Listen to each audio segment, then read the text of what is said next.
nous a apporté beaucoup de situations inédites. Des situations jamais vécues de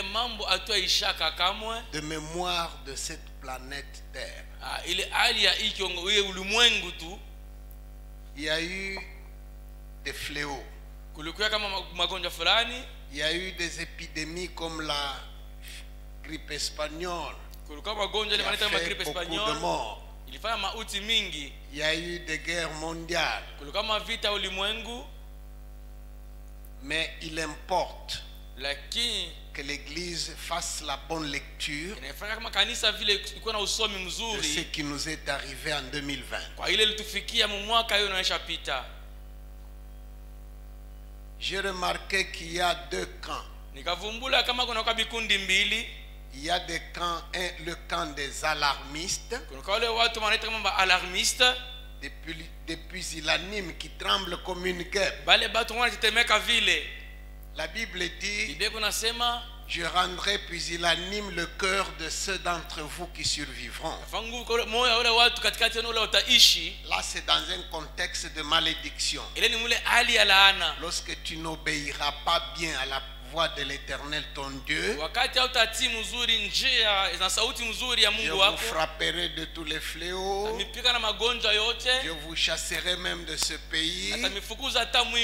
Mais pour ce qui est du reste qui restera, je rendrai leur cœur pusillanime, c'est-à-dire peureux, tremblant, même au point que même le bruit d'une feuille agitée les fera fuir. Alors il y a un camp, il y a dans le monde chrétien, à la lecture des événements, il y a deux camps qui se forment. Le camp des pusillanimes, qui vous tremble au bruit des médias sociaux. Oh, il y a les Illuminati. Oh, le nouvel ordre mondial. Oh, il y a quelqu'un que moi je ne voudrais pas citer, je ne sais pas comment il est devenu milliardaire. Et celui qui fait les vaccins pour marquer toute la population de la marque de la bête. Il y a aussi à l'opposé un camp des gens, je ne sais pas comment je vais les qualifier. Peut-être que vous allez m'aider à trouver le vocabulaire. Le camp des gens qui ne réagissent à rien, qui sont dans un profond sommeil. J'ai même entendu de la bouche de beaucoup de chrétiens dans le monde entier, au moment où la pandémie a été déclarée, des gens qui scandaient des slogans contre le coronavirus. Il ne fera rien. Nous sommes en Jésus. Que 1000 tombent à ma droite, que 10 000 à ma gauche. Oh là là. Je ne comprends pas. Lorsque toute forme de culte est suspendue et vous dites que le corona ne fait rien, depuis quand avez-vous déjà entendu sur cette planète toute forme de culte, les vrais comme les faux, même l'église de Satan fermée? Avez-vous déjà entendu ça dans l'histoire? C'est un préambule à ce qui va arriver bientôt sous le règne de l'Antichrist. C'est un petit essai. Peut-être que toi tu n'es pas mort. Et c'est pour cela que tu dis que le corona n'a rien fait. Mais tu es dans l'erreur. Parce qu'il y a tes frères qui sont morts en Italie par dizaines de milliers. Il y a tes frères et tes sœurs qui vous meurent encore jusqu'à ce matin aux États-Unis d'Amérique, au Royaume-Uni, En France. Alors pourquoi dire que ça ne fera rien?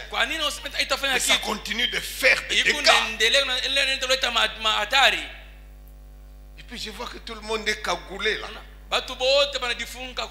Sommes-nous devenus des fantômes? Pour dire qu'il n'y a rien. Il y a quelque chose. Il y a une lecture qu'il faut faire.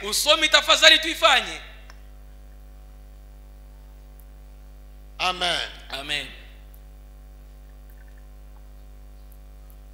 Amen. Amen. Il y a une lecture. La lecture c'est celle-ci. Jésus revient bientôt. Jésus revient. Vous n'avez plus besoin de feuilleter les pages de la Bible pour être sûr que Jésus vient. Passez sur la rue, regardez à l'écran, vous allez lire. Jésus revient.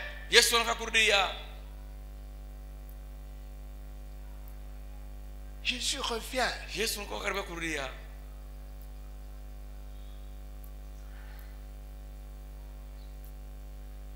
Lisons dans Matthieu chapitre 24. Mathayo sura yake ya 12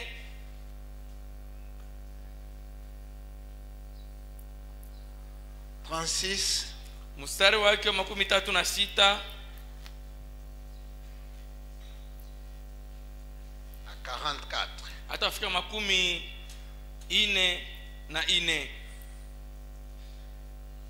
Puis-je vous demander avec tout le respect que je vous dois de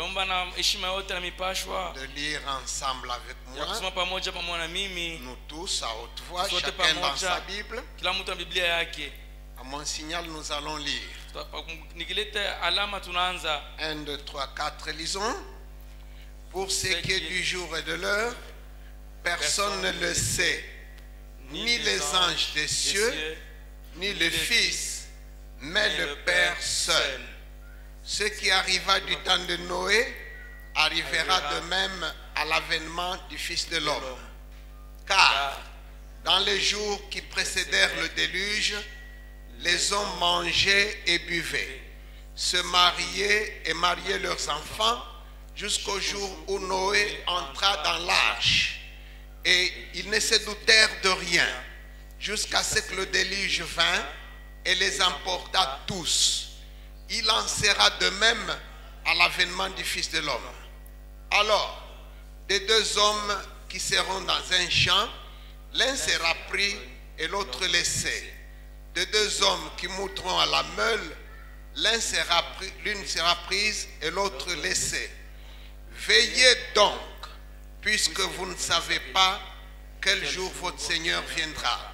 Sachez-le bien, si le maître de la maison savait à quelle veille de la nuit le voleur doit venir, il veillerait et ne...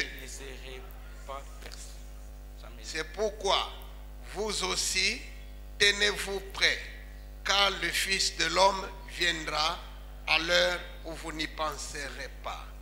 Amen. Amen. C'est pourquoi vous aussi tenez-vous prêts. Tenez-vous prêts. C'est la seule phrase que je vous demande de retenir. Tenez-vous prêts. Soyez toujours prêts. Notre Seigneur Jésus a insisté sur ça. Il a dit, veillez et soyez toujours comme une troupe de soldats en alerte rouge chaque jour. En fait, le chrétien, c'est quelqu'un qui n'a qu'une journée. Pour lui, Jésus est né aujourd'hui matin. Il est mort à midi. Il est ressuscité à 14 heures. Il revient à 18 heures. Amen. Amen. Le chrétien, c'est quelqu'un qui considère que Jésus est né aujourd'hui, ce matin. Il a grandi de 18h à 11h30. À midi, il a travaillé. 12h et il est mort. À 14h, il est ressuscité. Et nous attendons son retour vers 18h. C'est comme ça que tu dois gérer ta vie. Quel que soit ce que tu fais, quel que soit l'endroit où tu te trouves, même en avion, il peut te prendre par là. Tu sais, Gauthier, moi quand je regarde parfois la télévision, je vois certaines villes où il y a des boulevards à 3-4 bandes de roulement sans limite, et vous voyez un flux de véhicules qui se suivent, le loup à la queue du loup. Alors je me dis, si la trompette sonne, qu'est-ce qui va se passer sur le boulevard là? Il suffit qu'un seul chauffeur soit pris, un autre aussi sur le même boulevard. Ça sera une catastrophe. Ce sera une catastrophe. Il suffit que le chauffeur de Moulikap, à la descente là, tu vois un peu Toyota vert. Le chauffeur là, c'est un chrétien, né de nouveau, marchant dans la crainte de Dieu. La trompette sonne, on ne lui dira pas de stationner à côté, on le prendra au volant là. Malheur.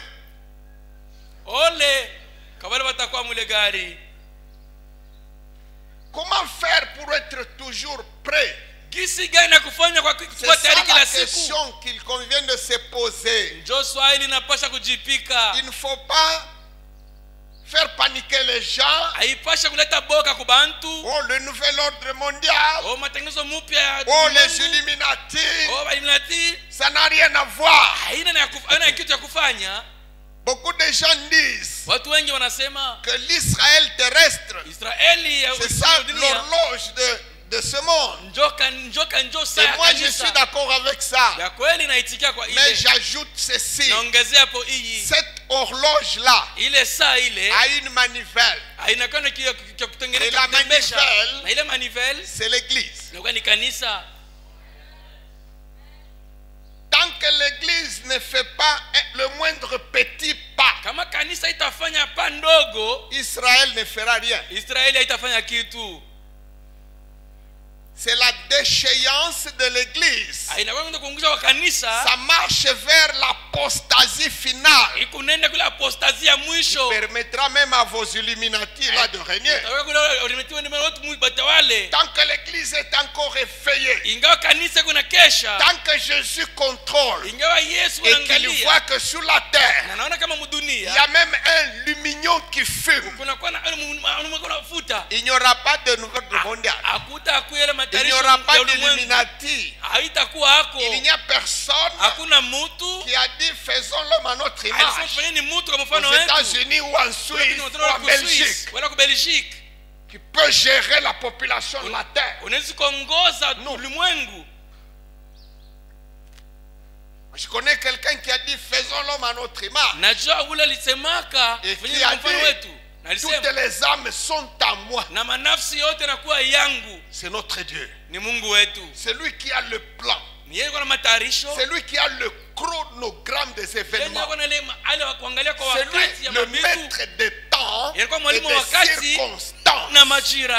Pluie ne peut pas tomber s'il n'a pas ordonné qu'elle tombe. Un seul cheveu de ta tête, même si tu promènes ton peigne là sur la tête, un seul cheveu ne peut pas s'arracher s'il n'a pas décidé.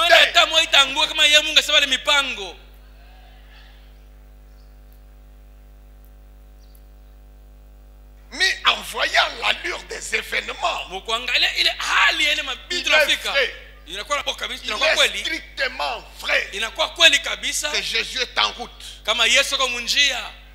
Tu connais encore notre vieux cantique là? Yemba yemba Yerusalema etikali moke ya wakozonga. Tu t'en souviens?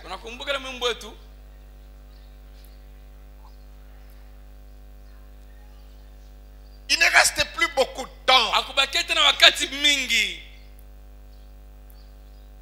Amen. Amen. Il vient. Jésus. Il vient prendre son épouse. Mais il y a un contraste. Hein?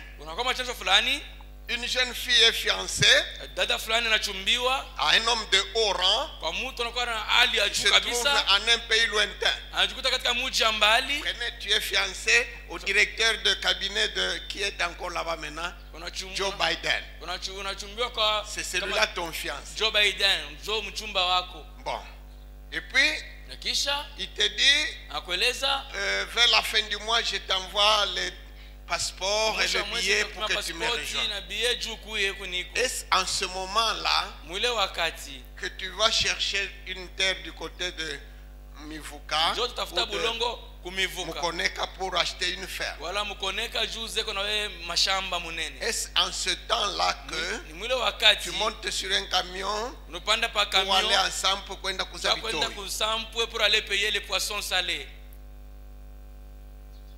Pendant que ici là, tu vas quitter le pays et tu seras la femme irricable de Joe Biden. Je crois que le temps là qui passe, le temps qui te sépare de la date, ça sera un temps de rêve. Tu rêves que tu es en train de te promener sur les rues de New York alors que tu n'as jamais été là-bas. En ce temps-là, qu'on te donne à manger dans la maison familiale ou pas, rien à voir, tu es rassasié. Mais que fait l'église? Alors que l'époux est en route, l'église ne veut même plus entendre parler du ciel. Elle veut qu'on lui parle de la terre. Elle veut qu'on lui parle du mariage.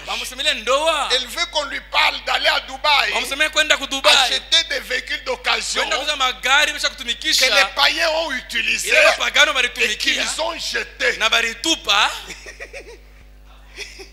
Quand vous allez là-bas, et puis dès que quelqu'un a ça, Amen.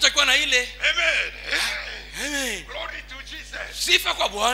Alors tous ces païens-là qui n'ont que faire de votre Jésus-là et qui également n'ont que faire de l'argent parce que l'argent les embête. Il utilise un véhicule et il le jette. Et nous, à force de prière, vibration, des slogans, dès qu'on a cette carcasse-là, on est béni.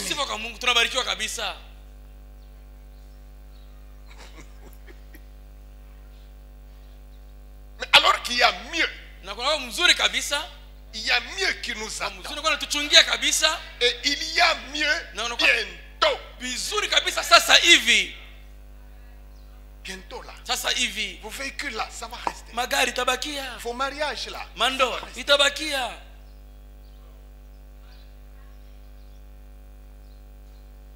Si ton mariage est prévu pour le 13 février 2021 et que Jésus te consulte toi, fais le 20 janvier.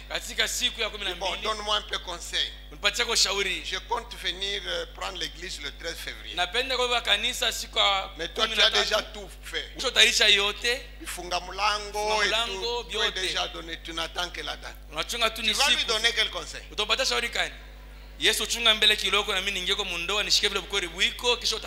Pour la collation des grades académiques. Après,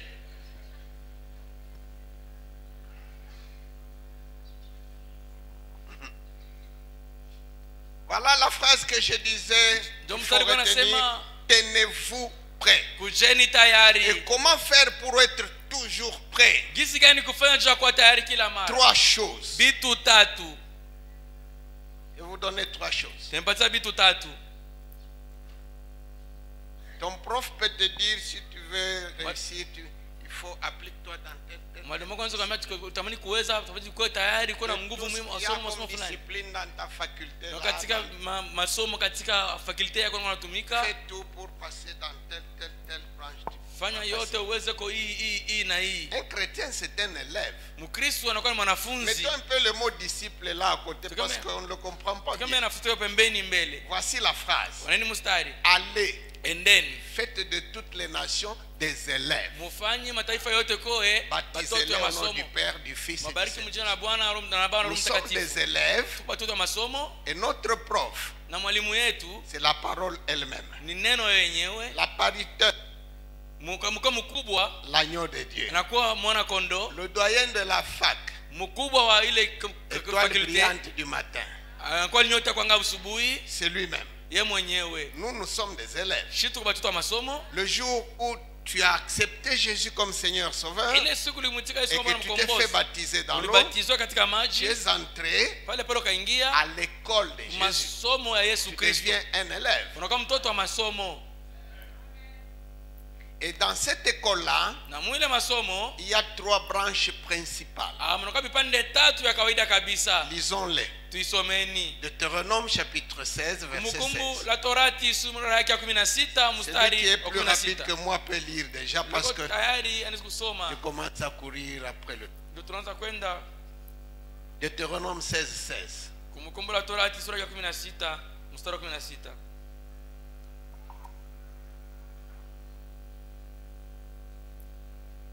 Deutéronome 16, nous lisons dans la version Parole de vie.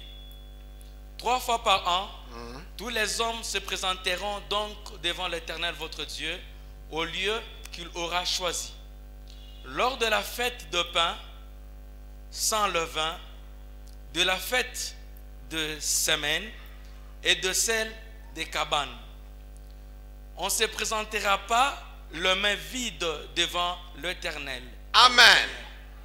3 fois par année, tous les mâles d'entre vous se présenteront devant l'Éternel, ton Dieu, dans le lieu qu'il choisira, à la fête des pains sans levain, à la fête des semaines et à la fête des tabernacles. Notez bien, on ne se présentera pas devant l'Éternel. Amen. Amen. Dieu avait voulu enseigner son peuple que la relation entre Dieu et l'homme n'est pas faite uniquement des contraintes pénibles,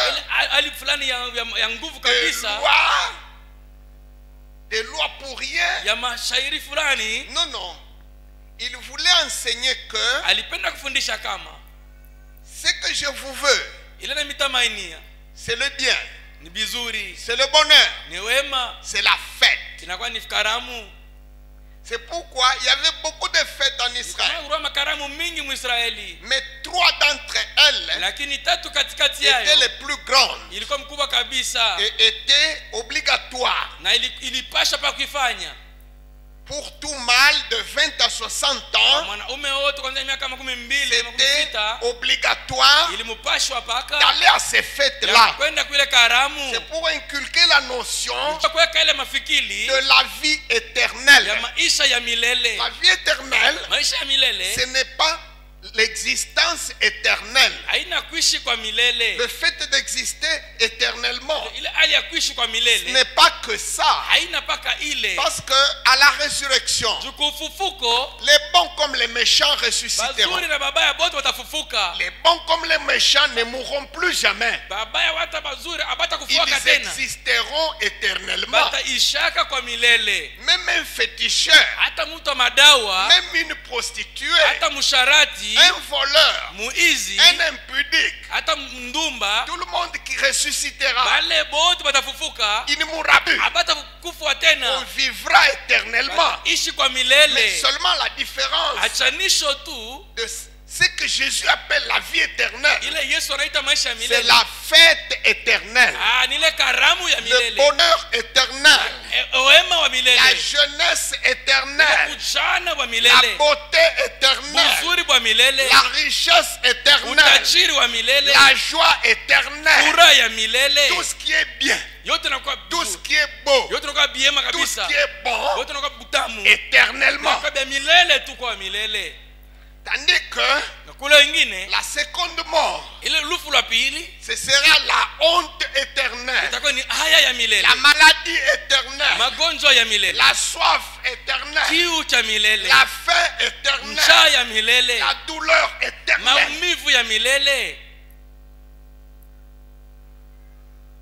Alors quand il dit 3 fois par année, tous les mâles d'entre vous iront se présenter devant l'Éternel dans le lieu qu'il choisira, à la fête des pains sans levain, à la fête des semaines et à la fête des huttes. Je voudrais expliquer le message eschatologique contenu dans ça.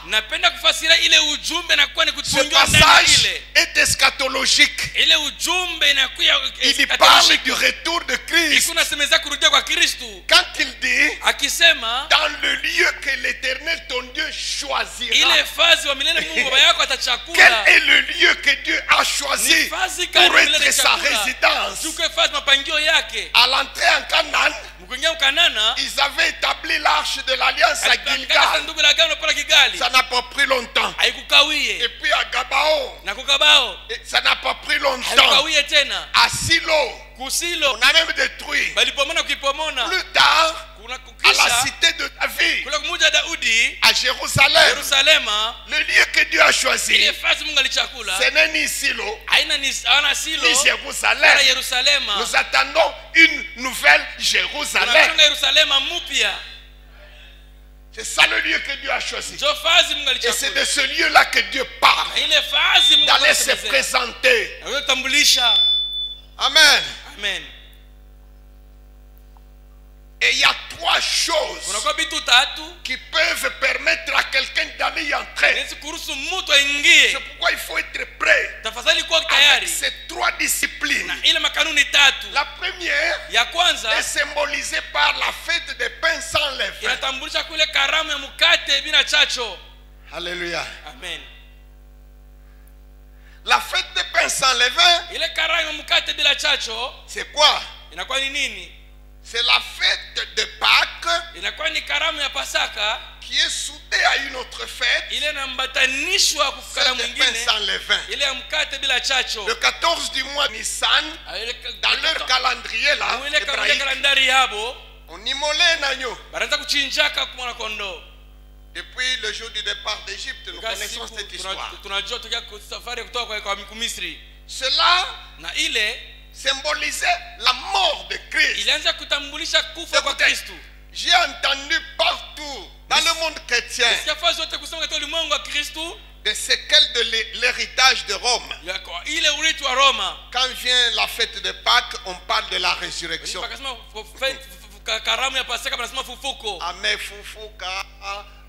On chante la résurrection et on dit que c'est ça la Pâque.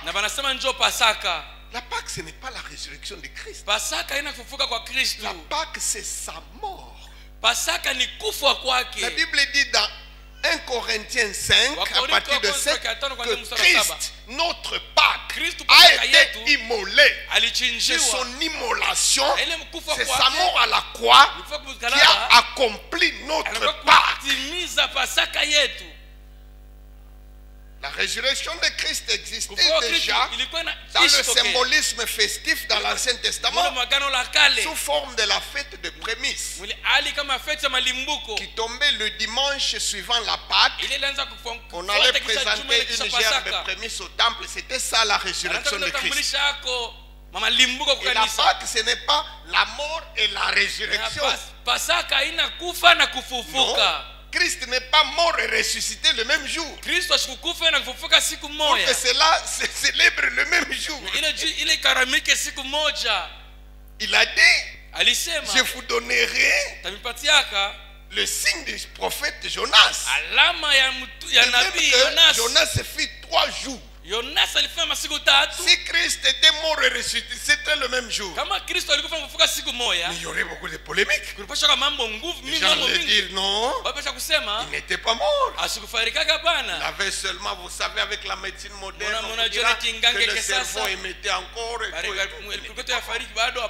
Il fallait qu'il entre dans le ventre de la terre. Et que 3 jours se passent. Donc, la mort et la résurrection ne peuvent pas être célébrés en une seule fois. C'est 2 événements distincts dans le temps et même dans leur signification. La Pâque, c'est ça notre salut. Qui a mangé la Pâque? C'est celui qui a accepté Christ comme Seigneur et Sauveur. Amen. Amen. As-tu déjà mangé ta Pâque? Il y a des gens qui entrent dans l'église sans manger la Pâque. Qu'est-ce qu'il a amené dans l'église? C'est tout simplement parce que son enfant était tout le temps malade. Et on lui a dit que là-bas, parole éternelle, on guérit les malades. Il est venu avec l'enfant malade. Mais Dieu guérit tout le monde. Les bons comme les méchants. Vous savez que Jésus avait même exaucé la prière des démons. Ces démons-là qui lui disaient, si tu nous chasses, s'il te plaît, écoute notre prière. Permets-nous d'entrer dans ces pourceaux-là. Jésus n'avait pas exaucé cette prière. Donc le fait que tu pries, il y a exaucement, ça ne dit rien. Parce que tu as prié, un miracle s'est passé à la fac. Et tu dis que tu es en Jésus. Bongo.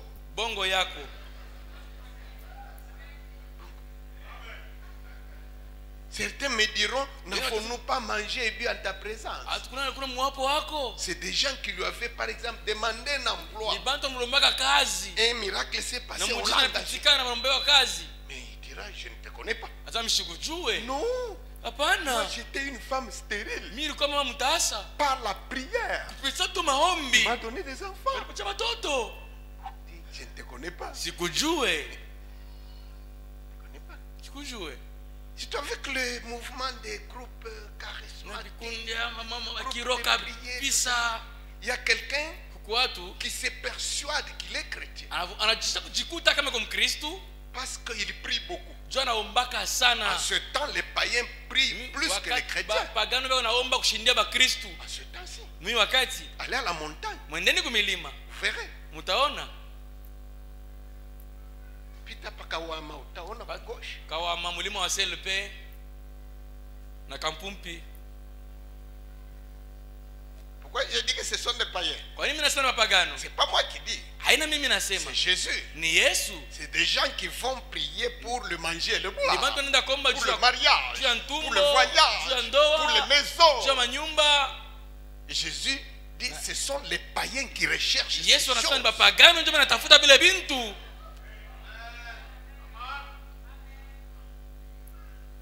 Les païens ont trouvé que il y a une formule très propre. C'est la même chose. Alors ils prient. Ils gênent plus que l'apôtre Pierre.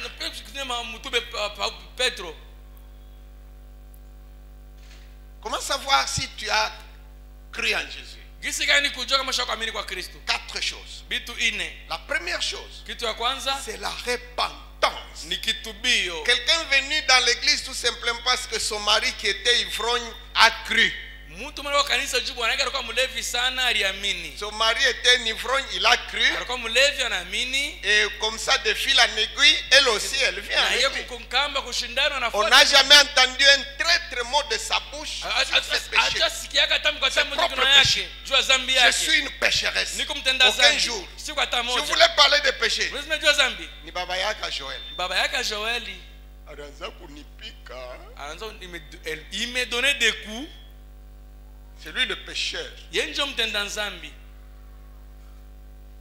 Quel est le jour où tu as formé une situation dans le cœur de regret sur ta conduite pécheresse. Quel est le jour où tu as eu le dégoût de ta vie? Comme dans un miroir. Aucun jour. Ce qu'il l'a mené dans l'église, c'est peut-être le miracle. Miracle.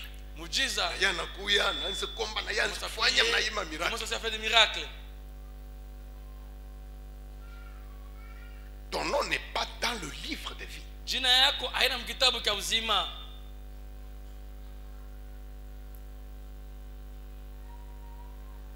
La porte par laquelle il faut passer, c'est d'abord la repentance.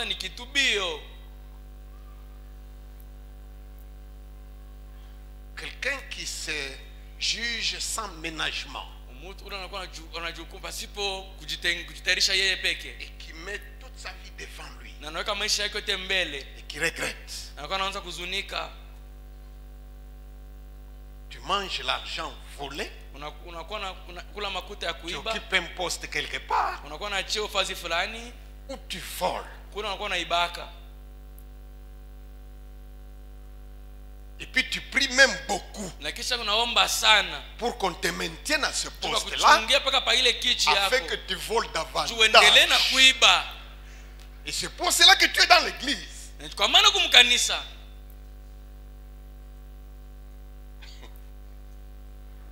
J'ai déjà vu quelqu'un, il a le projet de bâtir, je ne sais pas, sa maison. Il est professeur quelque part. Allez, tous les enfants de sa promotion, côte perdue. N'y a-t-il pas de profs chrétiens? Voyons.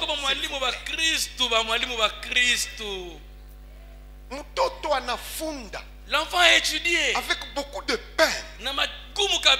Il sait qu'à tel interro j'avais eu autant. À tel examen ou session j'avais eu autant. Elle a délibéré. Il y a des vides. Il doit acheter un recours. Il achète le recours. Et on ne le lit même pas.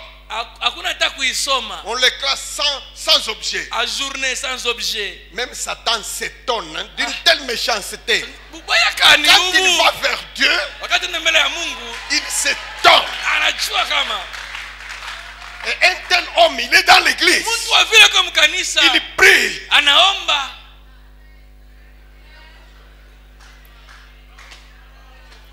Non, c'est pas vrai.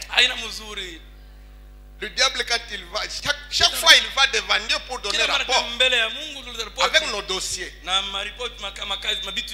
comme accusateur. Parfois il pose à Dieu la question. Il dit, tout ça c'est toujours moi.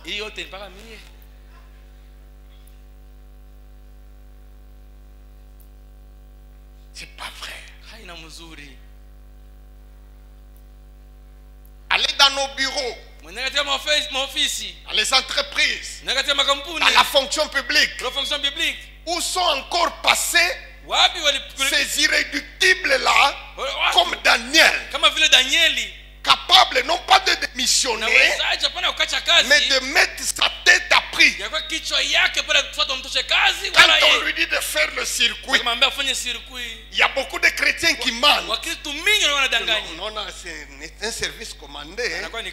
Commandé Yawapi, tu n'es même pas militaire. Tu n'es qu'un fonctionnaire. Il faut voler. Qu'est-ce que ta conscience te dit?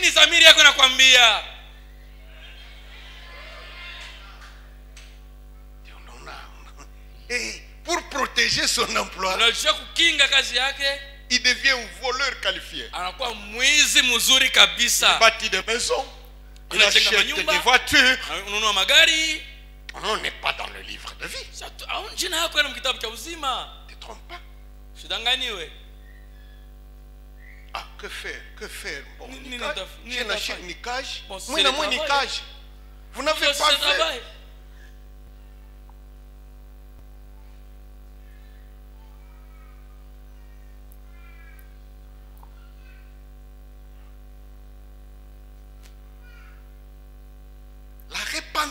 Kitubio. Quelqu'un vit comme concubine d'un autre homme qui a 3 femmes et demie. Mtu anaishi saa ule bibi wa trona kipande. Ma soeur, tu es en train de vivre dans le péché. Qu'est-ce que moi je peux faire, papa? Qu'est-ce que tu vas faire? Répands-toi. Mais au tout bout. Arrête. Acha. S'il faut mourir de faim, c'est mieux que tu meurs de faim. Il faut que tout le monde se moque de toi. C'est mieux qu'on se moque de toi.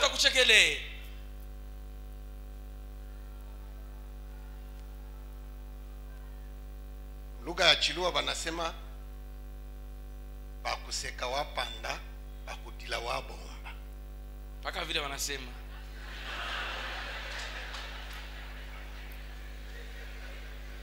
Je vais interpréter pour lui. Qu'on se moque de toi, mais tu es vivant, c'est bien. Mais qu'on te pleure parce que tu es mort, ce n'est pas ça.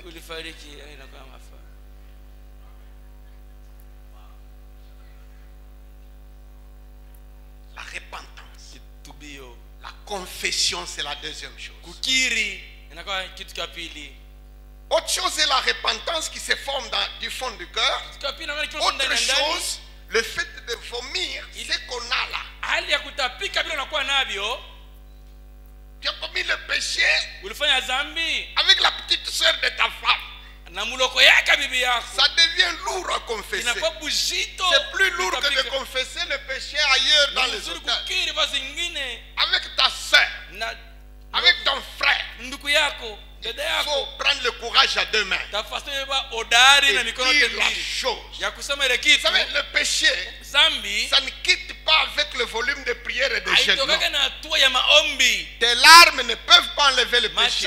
C'est la repentance et la confession.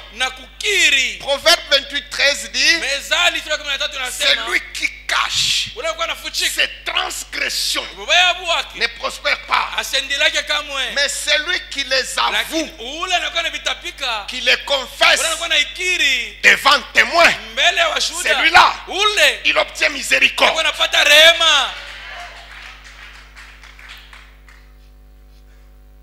Troisième chose, la conversion. Vous n'êtes pas en Jésus tout simplement parce que vous avez adopté l'habitude et la culture de prière. Non, tu n'es pas en Jésus. Si tu n'as pas fait ces choses que je suis en train de dire, tu n'es pas en Jésus. Même si tu donnes la moitié de tes biens pour l'œuvre.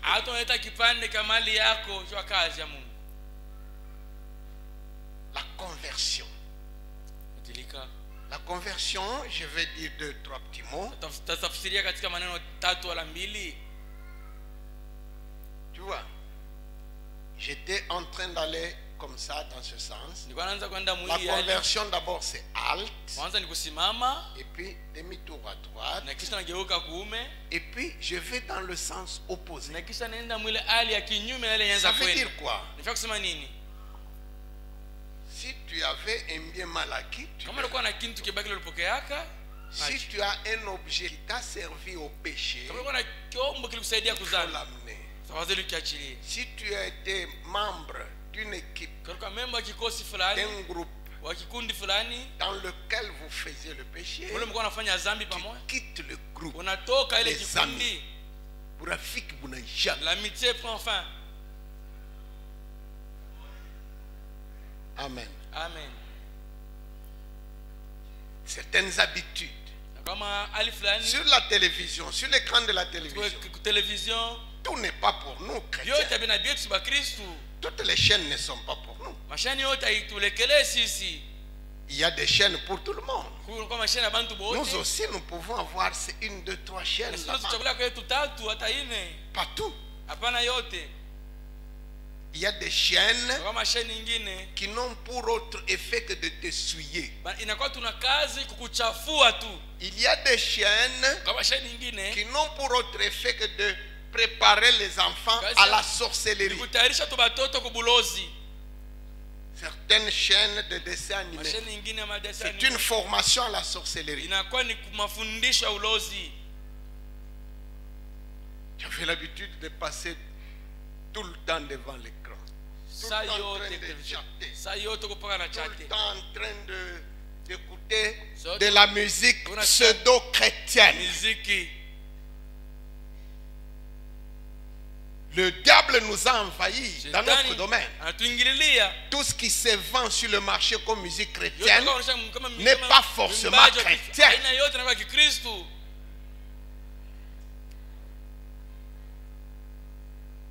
Il y a beaucoup de jeunes qui ont des phénomènes de mari et de femmes de nuit uniquement par la consommation de ces musiques-là. Je ne vais pas m'étendre sur ce point-là. J'ai des témoignages.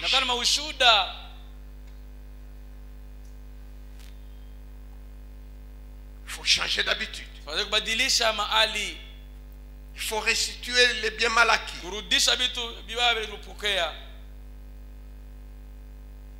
Des objets volés, des objets acquis dans la voie d'adultère, des objets avec lesquels on avait fait des cérémonies occultes. Tout ça, ça ne doit plus rester dans ta vie, dans ta maison.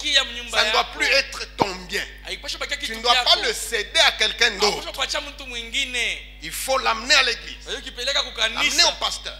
Il saura ce qu'il faut en faire. Je me souviens, quelqu'un avait été touché par le message un jour. Il a amené 2 ou 3 valises de vêtements.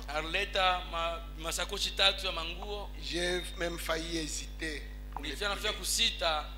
C'était des vêtements de femmes, des vêtements de valeur. Des valeurs. Mais il fallait les mettre au feu.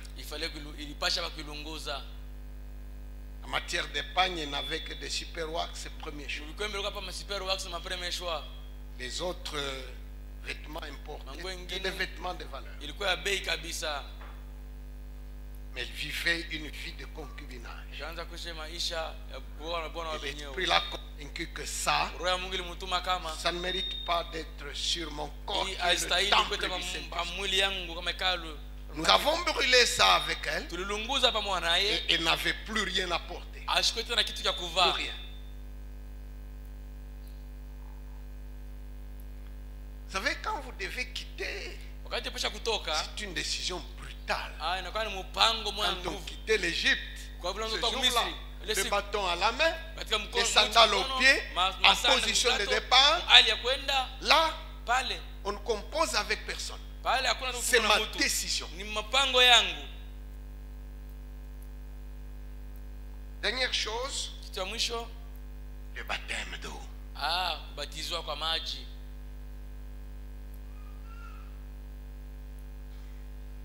Il y a quelqu'un qui m'a dit, non pasteur, moi j'ai déjà été baptisé quand j'étais enfant. Alors je lui ai posé la question. Tu t'étais repenti de quoi? Uritubu kikama ou bien dijiba ya mama? Parce que la Bible dit repentez-vous et faites-vous baptiser. Pourquoi doit-on escroquer les gens? Tu n'es pas baptisé. Le baptême, c'est quand quelqu'un décide d'accepter. Et le mot baptiser signifie plonger, perdre quelque chose ou quelqu'un sous l'eau. Quand je suis arrivé, j'ai vu quelque chose là-bas. J'ai demandé au bien-aimé qui m'a accueilli là. Je visite d'abord. C'est quoi? C'est un baptistère. Alors j'ai parlé en d'autres langues.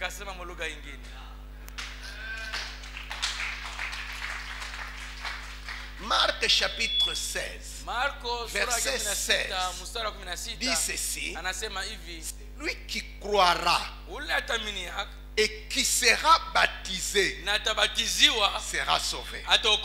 Donc croire et se faire baptiser. Vous n'êtes pas sauvé, vous n'êtes pas enfant de Dieu, vous n'êtes pas prêt si vous n'êtes pas baptisé.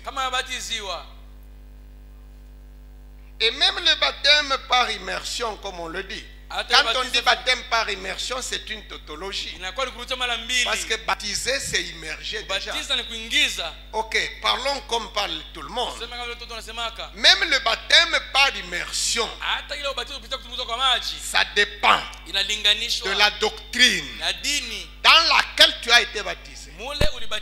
Si ce n'est pas la doctrine authentique de Jésus, ton baptême est nul. Tu n'es pas baptisé. Jean avait rebaptisé 12 frères qui pourtant étaient dans la saine doctrine de Jean-Baptiste. Tout simplement parce que là-bas, on ne leur a pas parlé du Saint-Esprit, on ne leur a pas parlé du parler en langue. Pour la considérer que ce baptême est nul. Nous n'avons jamais entendu parler d'un Saint-Esprit. Alors, de quel baptême avez-vous été baptisé? Il y a même des églises qui se disent pentecôtistes où l'on ne veut pas vous entendre parler en langue. Parce qu'ici, on est très civilisé. Il ne faut pas des histoires extravagantes. C'est quoi ça? C'est quoi ça? Toi, tu es plus intelligent que Dieu.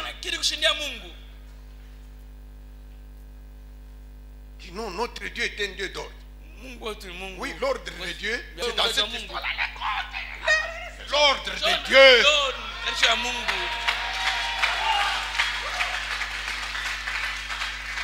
Et dans les assemblées de Dieu, l'un des points forts de notre doctrine dans le monde entier, c'est le brocoto là, le parler.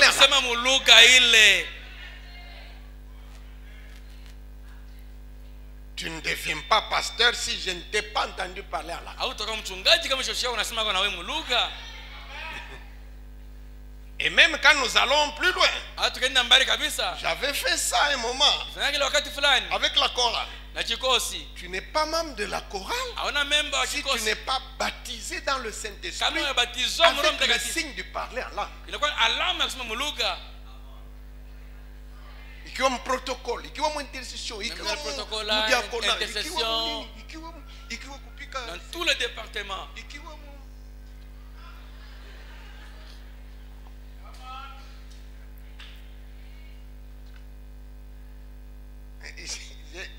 J'ai épuisé mon temps. Je n'ai pas terminé les 3 points. Le premier, la fête des pains sans levain là. C'est accepter Jésus avec tout ce que je viens de développer et marcher dans la sanctification. Désormais, à partir de ce moment-là, tu es capable de vivre saintement. Quand on lui amène une femme soi-disant trouvée en flagrant délit, Jésus, quand il lui dit, moi non plus je ne te condamne pas, va et désormais ne pêche plus. Quand il entre dans la maison de Zachée, il déclare royalement, en mettant son pied sur le seuil là, aujourd'hui le salut est entré dans cette maison. Donc le Zachée que vous trouvez à la table avec Jésus là, ce n'est pas le Zachée d'il y a 10 minutes. Ça c'est une nouvelle créature. Ne me dites pas que non, Yesu mwenyewe alikuwa anakuja na batenda zambi. Wapi unitaie? Tu peux me le citer. La femme adultère, pour avoir touché les pieds de Jésus, est-ce que tu peux toucher l'acide sulfurique et ne pas te brûler? Tu peux toucher celui qui sauve. Yeshua, c'est-à-dire celui qui sauve. Tu peux le toucher et rester sans être sauvé. Cette femme-là, à l'instant là, elle était prostituée il y a une minute. C'est devenu une sainte sœur en Christ. Maintenant et désormais, faut pas se jouer d'elle. Amen. Amen. La fête des semaines, c'est le service. Quel que soit ton salut, quelle que soit ta sanctification, tu ne travailles pas dans l'église. Tu iras partager le sort des incrédules. Jésus va te jeter avec ta robe blanche dans la gêne de feu. Quand je dis ça, ça choque beaucoup les théologiens. Un homme qui est sauvé, qui marche dans la sanctification et qui va aller dans l'enfer, c'est plein.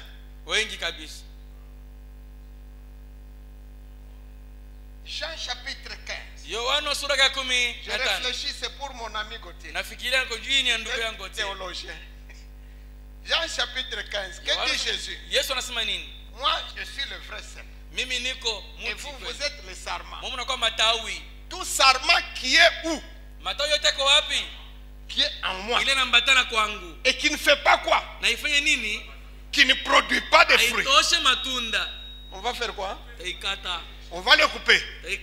Pour faire des meubles dans la maison de Dieu. On le coupe pour le jeter où? Au feu. Jacques dit, une foi sans œuvre est une foi stérile.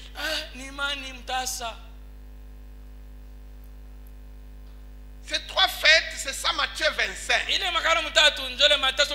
a trois parties dans Matthieu 25. La première partie, c'est la parabole des 10 vierges. C'est ça le salut et la sanctification. La deuxième partie, la parabole des talents. C'est ça la fête des semaines. Le monsieur à qui le patron a remis un talent. Primo, il était l'un des trois serviteurs du patron. C'est pas quelqu'un de la rue. C'est un homme de la maison. Non pas n'importe quel. C'est quelqu'un en qui le maître a placé suffisamment de confiance pour lui laisser une partie de son capital en son absence. Ça symbolise quoi? Un païen, un chrétien, et par-dessus le marché, un serviteur de Dieu. Oui ou non? Quand le patron est revenu, vous connaissez cette parabole? Quand le patron est revenu, il l'a trouvé où? Est-ce qu'il avait défroqué? Est-ce qu'il avait déserté son emploi? Le patron l'a trouvé à son poste d'attache. C'est quelqu'un qui est fidèle, qui craint Dieu et qui sait garder, et qui a même gardé jalousement le talent d'autrui. Si c'était nous, on allait le féliciter. Et quand le patron est revenu, lui, ce n'est pas question de se garder tout simplement. Tu occupes inutilement l'espace. Tu occupes inutilement la chaise qui est là. Dans Luc 13 et dans Ésaïe chapitre 5, la parabole du vigneron dit coupez-le. Il occupe inutilement l'espace. Il profite beaucoup de soins pour rien. J'ai arrosé, j'ai sarclé, je l'ai entouré d'une clôture, mais il ne produit pas de fruits. Tu es baptisé, tu deviens serviteur de Dieu dans cette église. Je ne vais pas m'étendre sur ça. Et au retour du Christ, tu n'as pas servi, tu iras partager le sort des méchants.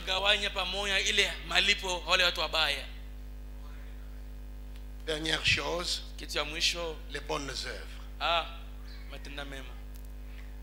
Dans les trois disciplines là, les trois branches principales, la plus difficile, c'est celle-ci. Quelqu'un peut confesser même ses adultères sur les sommets des eucalyptus, même devant sa belle-mère. Quelqu'un peut amener ses fétiches, on les brûle, et il s'est fait même un ministère de témoignage. Il donne avec force détail comment on mangeait les gens. Tout cela, ce n'est rien. Quelqu'un peut même devenir apôtre, prophète. Je n'ai la garantie de rien. Jusque-là. D'ailleurs, Jésus a dit, ne vous réjouissez pas du fait que les démons vous soient soumis. Réjouissez-vous plutôt du fait que vos noms soient inscrits dans le livre. La chose la plus difficile pour les chrétiens, c'est la donation. C'est la chose qui va précipiter 3/4 des chrétiens.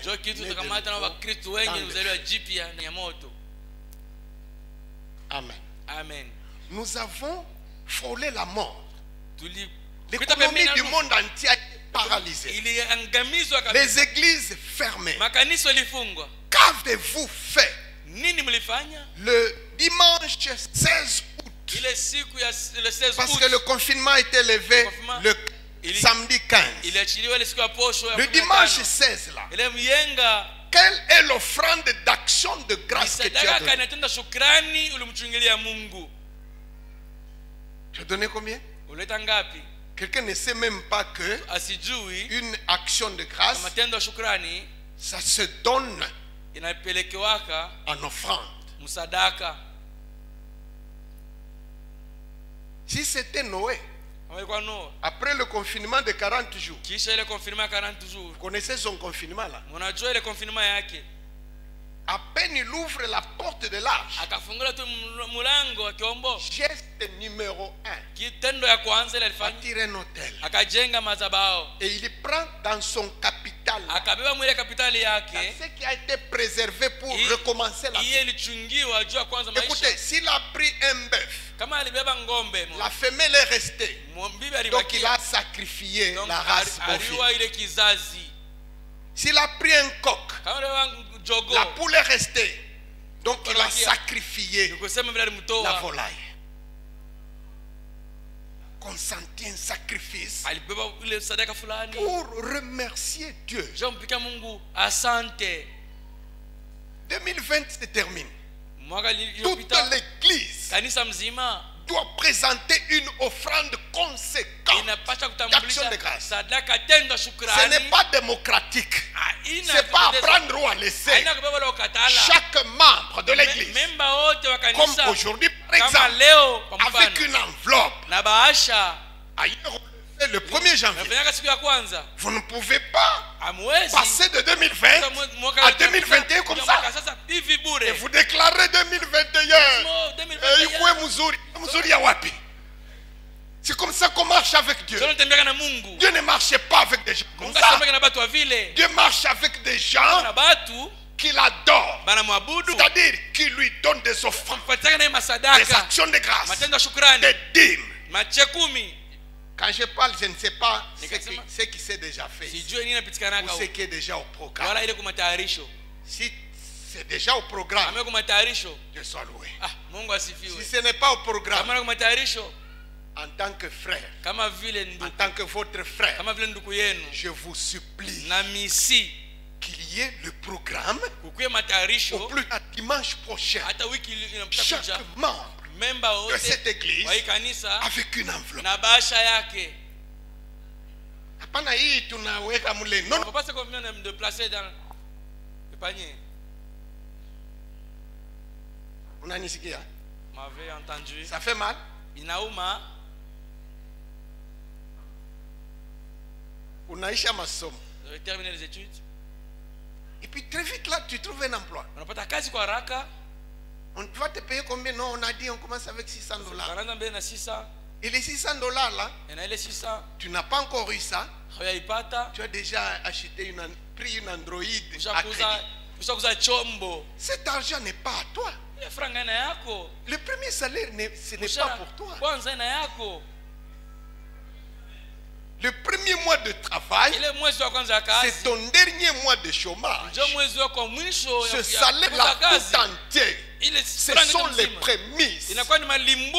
C'est pour Dieu. Tu donnes ça à Gauthier. Il va manger ça. Ce n'est pas pour acheter les tôles.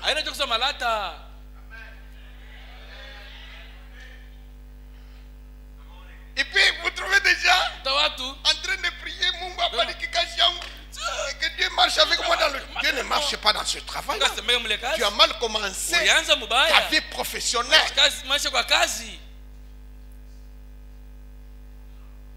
À l'école gardienne, Dieu t'a gardé. École primaire, école secondaire, université. Et puis tu trouves un emploi. Nous n'avons pas filon pour le comme emploi. Nous nous cherchons. Tu as cultivé. Où est la dîme? Tu as eu 3000 sacs. Il y a 300 sacs. Pour le propriétaire de cette terre que tu as cultivée. Pour le gestionnaire de la pluie. Pour celui qui a neutralisé les massacres sur ton chemin. C'est lui qui donne la semence au semeur. Tu comptes 300 sacs.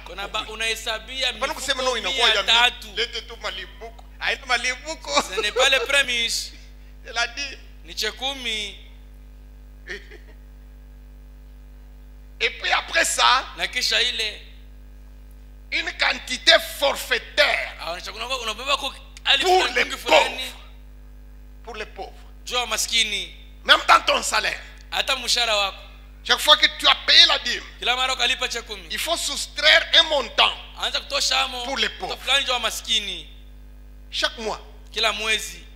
Tout ce que tu gagnes a 3 partenaires.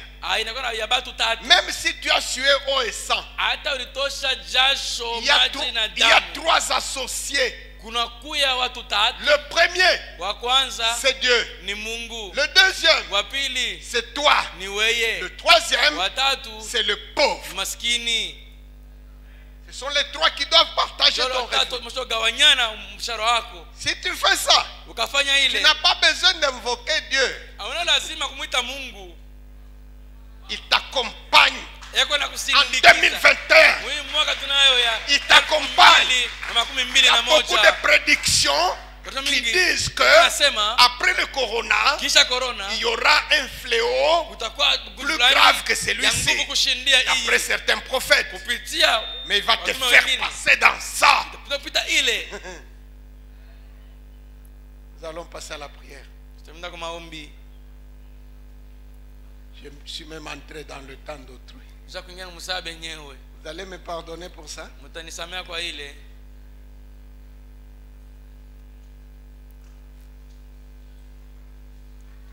Accepter Jésus, se faire baptiser, marcher dans la pureté de vie, servir comme ouvrier dans l'église, abonder dans les bonnes œuvres. Voilà ce qui signifie être prêt. Prière. Soyez prêts. Même si la trompette sonne ce soir. Ou si elle tarde, si elle vient en 2060, il n'y a pas de problème. Soyez prêts. Si tu n'as pas encore eu l'occasion de croire en Jésus, c'est le moment. Si tu n'as pas encore été baptisé d'eau, ou bien si ton baptême que tu avais eu avant de venir ici est contestable, vois l'homme de Dieu. Marche dans la pureté de vie. Engage-toi dans un service ici à l'église. Paye régulièrement tes dîmes. À chaque occasion, donne une offrande d'action de grâce. Donne quelque chose aux pauvres. Donne quelque chose pour la construction, pour la mission. pour l'implantation. Et puis adonne-toi à la prière. Tu es prêt.